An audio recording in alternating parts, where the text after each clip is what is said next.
Hello everybody, welcome back to the Limit of Adhesion Season 4 of our Single Seaters Championship. We're at Round 5 Montreal and this is the sprint race. My name's Gareth and joining me once again in commentary is Jools. Jools, how are you? Great, thanks. I was just enjoying that watery scene there. It's great to have a dip in. It does indeed, yeah. So a fantastic feature race which saw David Lyne win, but huge standout performances for Will Burnett in 5th place and Jason Weaver from Team Shelf Squirrel. Look at that, picking up 22 points in 7th place. I mean, that's the best result for the Shelf Squirrels, I think, in their existence, isn't it? Yeah, no, I don't recall them getting a bigger haul than that before. Yeah, no, I'm very excited for them. It feels like this could be a big turning point, or Jason just really likes Montreal. That might be the case. Well, I suppose it is stateside, isn't it? Canada. Yeah.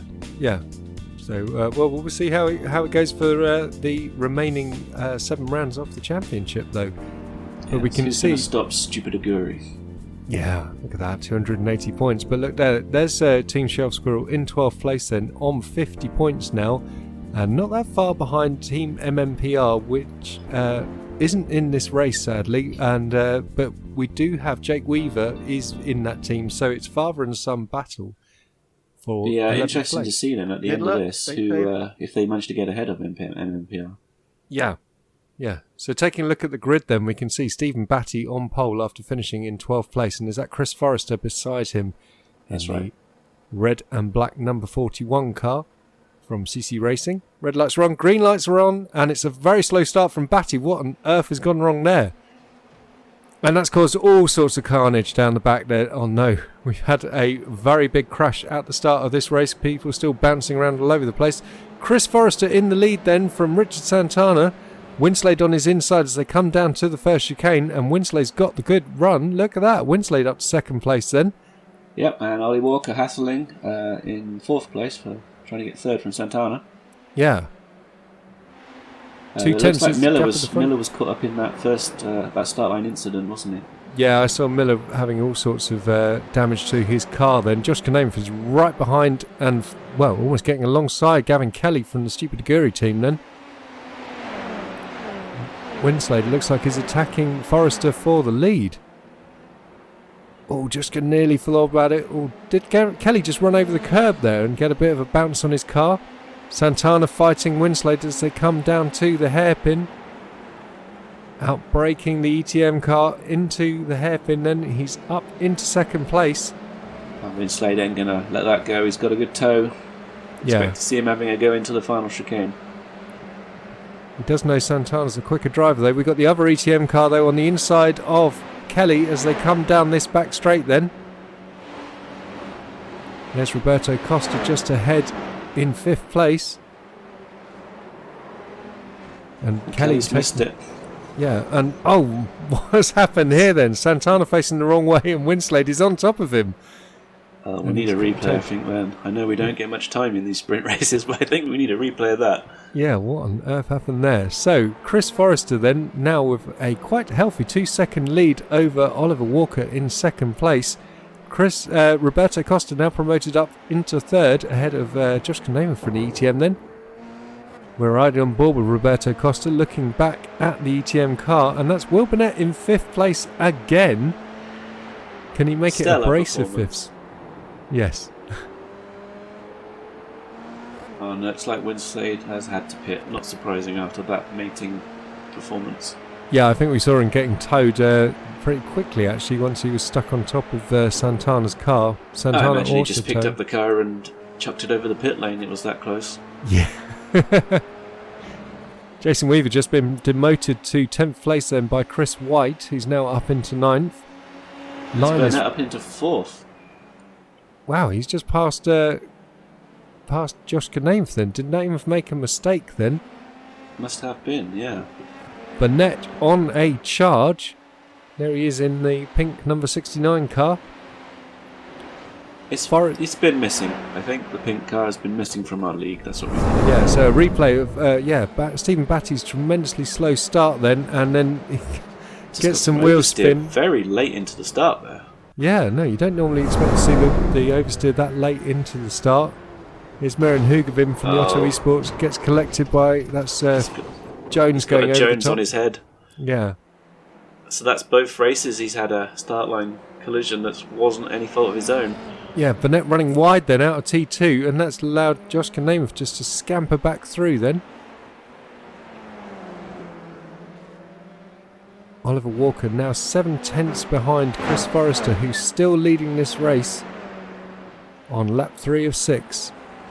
Given the first race, I would have expected Kelly to go with Namath, but he's about 3 seconds back. I wonder if that clonk from Batty damaged him. Yeah, he must have taken a bit of damage there. So a replay then. Santana coming through. Yeah. Oh, so Santana just got on the brakes then. And as he was starting to go round, WINSLADE nowhere to go. Very unfortunate. Walker's already caught up with Forrester and is attacking him for the lead here. Yeah. Forrester's lost dropped it. That is such a shame. And Roberto Costa got blocked there, had to get onto the brakes. So he's just allowed Kelly to get onto Costa. Yes. Yeah, so Costa just had to brake hard, and that allowed Burnett through up into third place. Costa now under attack from Kelly, who we think might have damage. That's a shame for Forrester. Yeah, Garlic getting on the attack of Forrester just behind. So Oliver Walker now in the lead, had the fastest lap, just got deposed by Namath then at 1:31.0. Annihilated it. Yeah. Look at this then, Kelly down the inside of turn 1. It's the outside of turn 2. Can he hang it around the outside? Drag race to the next chicane. Some super racing going on up and down the field then. Kelly just makes it. How did he hang on to that? What a great move there for fourth place. And he can just see Will Burnett 3 seconds up the road. The good thing here is that you can kiss those walls as long as you hit them flat. Yeah. Oh, Chris Forrester again. What a shame. The pressure of that. I mean, you still would have had a great result in 6th place if he hadn't had that little spin there. Meanwhile, Josh Kanemoff then is reeling in Oliver Walker ahead of him. Here they are, coming down to the hairpin. Well, considering this is only 4 laps long so far, I mean, he was down in 5th and now he's up into 2nd. Yeah. I mean, he is making this race work for himself. We are on board then with the German ETM driver. That's Oliver Walker in the Rumblebees just ahead of us, and he's keeping out the slipstream somewhat. Lovely line through the chicane. Coming up to start lap 5 of 6 then. A new fastest lap by Namath as well. They've got 2 laps to get the job done. He's got quite a pace advantage by the looks of. He's all over the back of Walker. Yeah, they're coming down to the first chicane and he's already putting the attack on.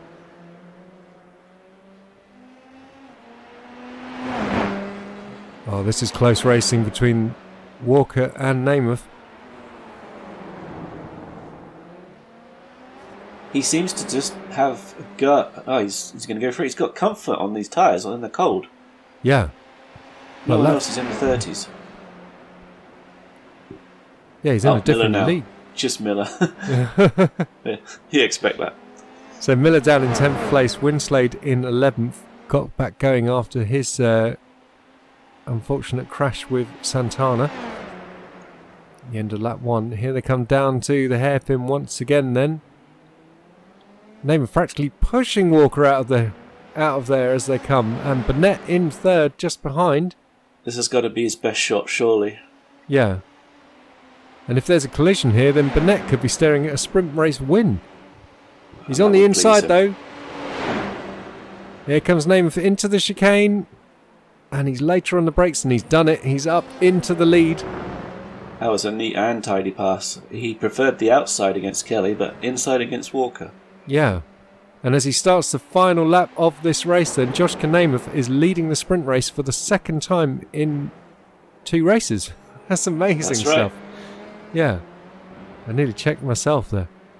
I was going to say 2 weeks, but obviously there's GT3s in between. That's right, yeah. Wow, and he's pulling 8 tenths, 9 tenths already then. Here is David Lyne then running in 7th place, and he's chasing James Garlick in 6th place just ahead of him. Roberto Costa now in 5th place. So it's going to be a good haul of points for him. Could have been so much more though without the just getting caught up by Forrester's spin at the hairpin. Speaking of Chris Forrester, he's still running in 8th place though, so should be a decent haul of points, or some points still. Oh, look at that, Costa outbraking himself, having to scamper over the chicane, and that's promoted Garlick up into 5th and Lyne to 6th. And where's Chris White? He's in 9th place then, so the other CC Racing... Jesus, that was close. Wow!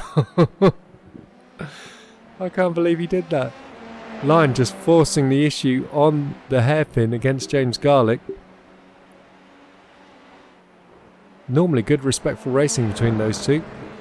Here he is then, Josh Kanamath making it 2 wins from 2 in the sprint races then. Olive Walker coming home in 2nd place and on the podium. And Lyne getting the move done by the end of the straight on Garlick. Yep, so he is up into 5th place. Will Burnett coming home in 3rd. Just the sprint specialist. Yeah, he really is a sprint specialist. I'm agreeing with Kelly there. Like I was nothing. Kelly coming home expressing his disbelief at the pace that Joshka had there. Yeah, no, it was an amazing win, wasn't it? The standout performer of the whole event then of Montreal has to be Will Burnett then, with that 5th place and then the 3rd in the sprint race. That's an amazing job for his first time in the for someone that drives GT3 cars and doesn't really fancy the single-seaters. Amazing. Yeah. Amazing stuff. So Josh Kanamath picks up the victory then ahead of Oliver Walker and Will Burnett rounding out the podium. Gavin Kelly coming There's Kelly in 4th, the usual reliable, dependable point scorer there. Absolutely, yeah. David Lyne coming home in 5th place just behind him, and James Garlick in 6th. There's Rob Miller. Another incident then. He can't seem to have a clean sprint and feature. No. Yeah, no, it doesn't quite work for him. So Gavin Kelly, well, the gap's slightly closed to Oliver Walker, hasn't it? So where's Josh still today? Healthy, but yeah. Still in 6th place. Rob Miller demoted 1 place by James Garlick then. So there's some good stuff going on there. Let's take a look at where Jake Weaver is in 14th. Jason Weaver now in 16th place. And Burnett climbing up another 3. Yeah. So taking a look at the team standings then. MMPR and Shelf Squirrel now only separated by 10 points. This is a good scrap forming between those two. CC Racing in 9th place and just 8 points behind the A-team. So yeah, a good scrap between them as well. Little and Large 7th place. Nice haul of points for them. 53 points between the ETM and Stupid Aguri. Be interesting to see what happens if we get all 4 drivers on the grid at Donington. Yeah, Donington is the end of the first half of the season, and then we'll be going on to the next second half after a 2-week break. Yes, where we'll have the Battle of the Big Wings special event as well. All the fast Formula 1 cars in the IR01 at Spa. As a reminder, you can find us at limitofattention.com, facebook.com/limitofattention. Don't forget to like and subscribe to the videos. Come say hi to us on Discord. Cheers, Jools. Bye-bye.